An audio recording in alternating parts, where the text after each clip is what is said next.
Today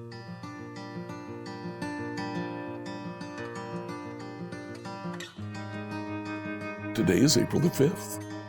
Just what is the law of the prophet talked about in the New Testament? Let's find out together.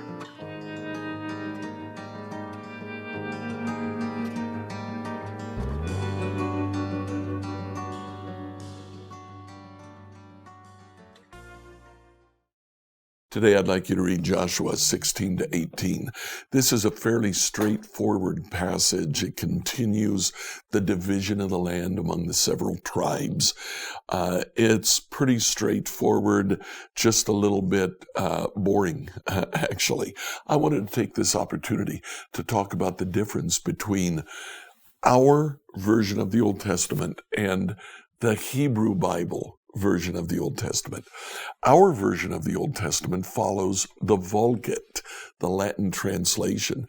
That starts with 5 books of the Pentateuch. Then it moves into history books. Joshua, Judges, Samuel, Kings, Chronicles, Ezra, Nehemiah, and Esther. They throw Ruth in there. Very short book between Judges and Samuel. Then we have poetical books, Job, Psalms, Proverbs, Song of Solomon, and Ecclesiastes, 5 books. Then we move to the prophets. They're the major prophets.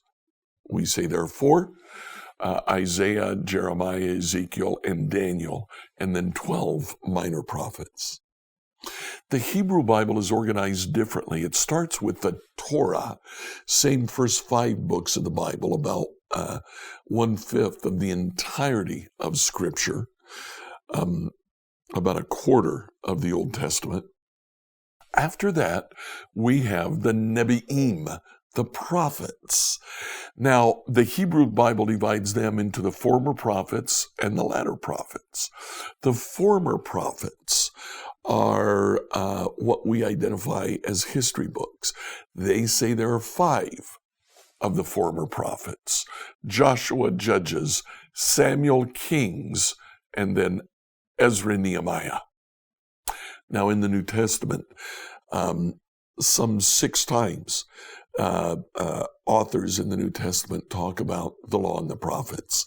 Matthew chapter 5, verse 17, Jesus says, I did not come to abolish the law and the prophets. I didn't come to abolish them, but to fulfill them. When he says the law and the prophets, he's talking about the Old Testament.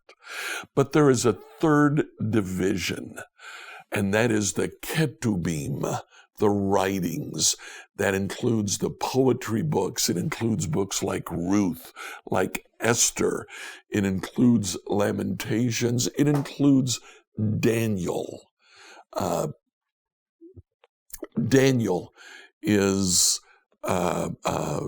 not considered a prophet, just the way that it's organized. He's part of the writings. Well, in Luke chapter 24, verse 44, there is the reference to the law of the prophets and the Psalms.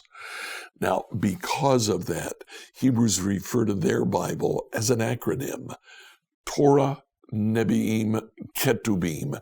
They refer to their Bible as the Tanakh. I thought it would be interesting for you today to simply hear of the differences in the way our books are organized and the way the Hebrew Bible is organized. No matter what, enjoy today as you read Joshua 16 to 18. Joshua 16 through 18, New Living Translation. Joshua 16. The allotment for the descendants of Joseph extended from the Jordan River near Jericho, east of the springs of Jericho, through the wilderness and into the hill country of Bethel. From Bethel, that is Luz, it ran over to Athtaroth in the territory of the Archonites. Then it descended westward to the territory of the Japhtalites, as far as lower Beth Horon, then to Gezer and over the Mediterranean Sea. This was the homeland allocated to the families of Joseph's son Manasseh and Ephraim. The following territory was given to the clans of the tribe of Ephraim. The boundary of their homeland began at Atharoth Adar in the east, From there it ran to Upper Beth Horon. From Upper Beth Horon, then on to the Mediterranean Sea. From Macmethith on the north, the boundary curved eastward past Taanath Shiloh, to the east of Genoa. From Genoa it turned southward to Ataroth and Nera, touched the Jericho, and ended at the Jordan River. From Tapua the boundary extended westward, following the Kanoth ravine to the Mediterranean Sea. This is the homeland allocated to the clans of the tribe of Ephraim. In addition, some towns with their surrounding villages and the territory allocated to the half-tribe of Manasseh were set aside for the tribe of Ephraim. They did not drive the Canaanites out of Gezer, however, so the people of Gezer live as slaves among the people of Ephraim to this day. Joshua 17. The next allotment of land was given to the half-tribe of Manasseh, the descendants of Joseph's older son. Machir, the firstborn son of Manasseh, was the father of Gilead. Because his descendants were experienced soldiers, the regions of Gilead and Bashan on the east side of the Jordan had already been given to them, so the allotment on the west side of the Jordan was for the remaining families within the clans of the tribe of Manasseh: Abiezer, Helek, Azriel, Shechem, Hepher, and Shemitah. These clans represented the male descendants of Manasseh son of Joseph. However, Zelophehad, a descendant of Hepher, the son of Gilead, son of Machir, son of Manasseh, had no sons. He only had daughters, whose names were Mahlah, Noah, Hoglah, Milcah, and Tirzah.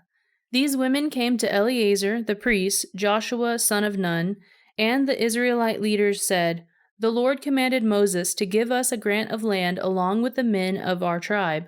So Joshua gave them a grant of land along with their uncles, as the Lord had commanded.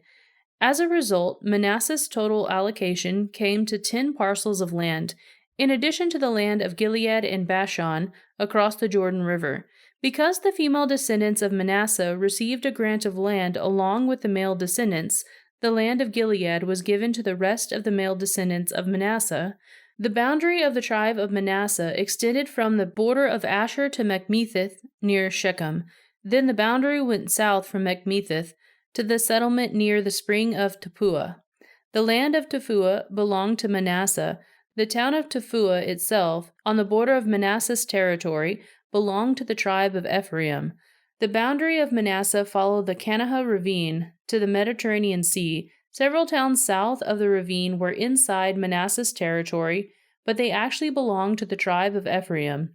In general, however, the land south of the ravine belonged to Ephraim, and the land north of the ravine belonged to Manasseh.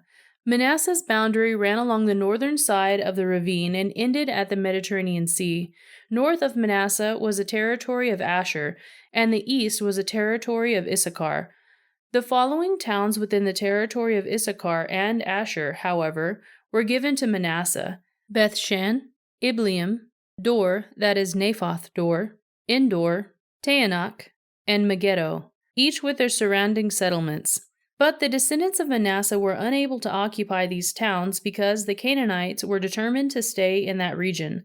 Later, however, when the Israelites became strong enough, they forced the Canaanites to work as slaves. But they did not drive them out of the land. The descendants of Joseph came to Joshua. "Why have you given us only one portion of land as our homeland, when the Lord has blessed us with so many people?" Joshua replied, "If there are so many of you, and if the hill country of Ephraim is not large enough for you, clear out land for yourselves in the forest where the Perizzites and Rephtalites live." The descendants of Joseph responded, "It's true that the hill country is not large enough for us, but all the Canaanites in the lower lands have iron chariots. But those in Bethshan and its surrounding settlements, and those in the valley of Jezreel, they are too strong for us." Then Joshua said to the tribes of Ephraim and Manasseh, the descendants of Joseph, "Since you are so large and strong, you will be given more than one portion. The forest of the hill country will be yours as well. Clear as much of the land as you wish, and take possession of its furthest corners. And you will drive out the Canaanites from the valleys too, even though they are strong and have iron chariots." Joshua 18. Now that the land was under Israelite control, the entire community of Israel gathered at Shiloh and set up the tabernacle. But there remained 7 tribes who had not yet been allotted their grants of land. Then Joshua asked them, "How long are you going to wait before taking possession of the remaining land the Lord, the God of your ancestors, has given you? Select 3 men from each tribe, and I will send them out to explore the land and map it out. They will then return to me with a written report of their proposed divisions of their new homeland. Let them divide the land into 7 sections, excluding Judah's territory in the south and Joseph's territory in the north. And when you record the 7 divisions of the land and bring them to me, I will cast sacred lots in the presence of the Lord our God and assign land to each tribe. The Levites, however, will not receive any allotment of land. Their role as priests of the Lord is their allotment. And the tribes of Gad, Reuben, and the half-tribe of Manasseh won't receive any more land, for they have already received their grant of land, which Moses, the servant of the Lord, gave them on the east side of the Jordan River." As the men started on their way to map out the land, Joshua commanded them, "Go and explore the land and write a description of it. Then return to me, and I will assign the land to the tribes by casting sacred lots here in the presence of the Lord at Shiloh." The men did as they were told and mapped the entire territory into 7 sections, listing the towns in each section. They made a written record, and then returned to Joshua in the camp at Shiloh. And there at Shiloh Joshua cast sacred lots in the presence of the Lord, and determined which tribe should have each section. The first allotment of land went to the clans of the tribe of Benjamin. It lay between the territory assigned to the tribes of Judah and Joseph. The northern boundary of Benjamin's land began at the Jordan River, went north to the slope of Jericho, and west through the hill country and the wilderness of Beth-aven. From there, the boundary went south to Luz, that is, Bethel, and proceeded down Adaroth-Ader on the hill that lies south of lower Beth-Horon. The boundary then made a turn and swung south along the western edge of the hill facing Beth-Horon, ending at the village of Kiriath-Baal, that is, Kiriath-Jearim, a town belonging to the tribe of Judah. This was the western boundary. The southern boundary began at the outskirts of Kiriath-Jearim. From that western point it ran to the springs at the waters of Nephtoah, and down to the base of the valley of Ben-Hinnom, at the northern end of the valley of Rephaim. From there it went down the valley of Hinnom, crossing south of the slope where the Jebusites lived, and continued down to En-Rogel. From En-Rogel the boundary proceeded in a northerly direction and came to En-Shemesh, and on to Galimoth, which is across from the slopes of Adumah. Then it went down to the stone of Bohan. Bohan was Reuben's son. From there it passed along the north side of the slope overlooking the Jordan Valley. The border then went down into the valley, ran past the north slope of Beth Hoglah, and ended at the north bay of the Dead Sea, which is the southern end of the Jordan River. This was a southern boundary. The eastern boundary was the Jordan River. These were the boundaries of the homeland allocated to the clans of the tribe of Benjamin.